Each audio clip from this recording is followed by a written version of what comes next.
Now, up to 200,000 persons could lose their jobs in the tourism sector alone as the fallout from the COVID-19 pandemic takes a tighter grip of the Jamaican economy. Now, the usually upbeat tourism minister, Edmund Bartlett, painted a grim picture suggesting that a total shutdown is likely. Earlier today, he spoke with Dashan Hendricks, who now joins us in studio with the details. Dashan? Yes, Janela. Now, as we reported here before, COVID-19 is having an impact on global travel and by extension tourism, which, by the way, is the world's biggest industry, earning about $9 trillion US dollars last year.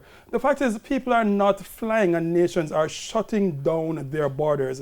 This has been the order of the day since the COVID-19 outbreak has taken place. Now, in the United States alone, which is the world's third biggest tourism market after France and Spain, the projection is that between up to $800 billion in tourism revenues will be lost, and that's over the next 6 months as tourism travel dries up, taking with it some 10 million jobs. Now, locally, the picture looks very much the same, only in reduced numbers.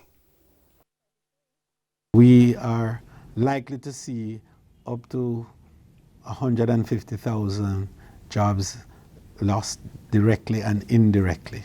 Tourism Minister Ed Bartlett outlining the projected fallout the COVID-19 pandemic is likely to have on Jamaica, the number having to deal mostly with job losses in hotels and attractions which are closing down. And then you have the induced, that is, your small entrepreneurs, like your craft vendors and your transportation and so on. So overall, I think that when you bring the induced into it, we could be well over 200,000. The fallout in the rest of the economy is not yet tabulated, but the scale of the tourism decline signals it will be worse than during the Great Recession a decade ago and will turn anemic growth in the last quarter into an outright economic contraction.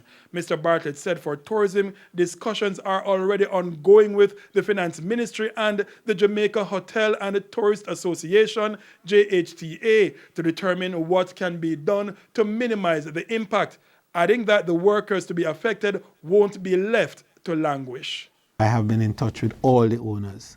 I've been in touch with the Sanders Group, our own group. I've been in touch with the Hendrickson Group. I've been in touch with, and I didn't want to call all the names.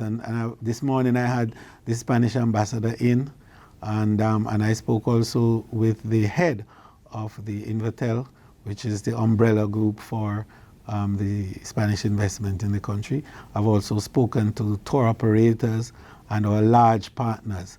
And we're getting the buy-in that all of us are in this thing together, and that to secure the future of the industry, we have to ensure that we protect the assets that we have. And the greatest of all these assets are the people of the industry. Some of the $10 billion COVID stimulus announced by the finance minister will go to the sector, but how much and in which areas are still to be worked out. And Mr. Bartlett said it depends on how long the fallout continues, adding that it could last up to 6 months as the flights scheduled beyond March are now being discontinued. And that is throwing a spanner into tourism arrival figures, which have been downgraded already.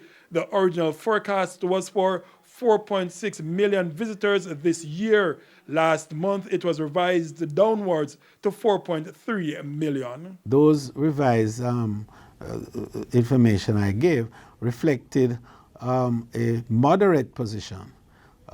We never, in all honesty, factored into almost total shutdown, because that's really where you're going. We're gonna find that That's a total shutdown of the tourism sector? Of course, a total shutdown is imminent.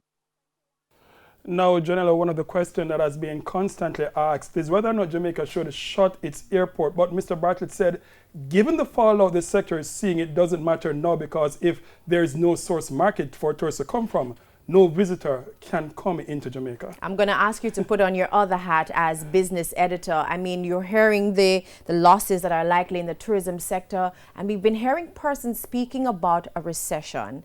From where you sit and from what you have looked at, what are you saying? Well, whether or not a recession, last quarter we grew by about 0.6%. And coming into this quarter, January to the end of March, it's likely to be weaker than that. A recession is technically defined as 2 quarters of contraction in the economy. And it's anybody's bet, but I'll say, put my hat out to say, yes, we could go into a recession this year, but we hope the stimulus that the finance minister is putting out will help to stymie that and hope that it is not very deep. All right. Thank you so much, Dashan Hendricks. We'll be right back.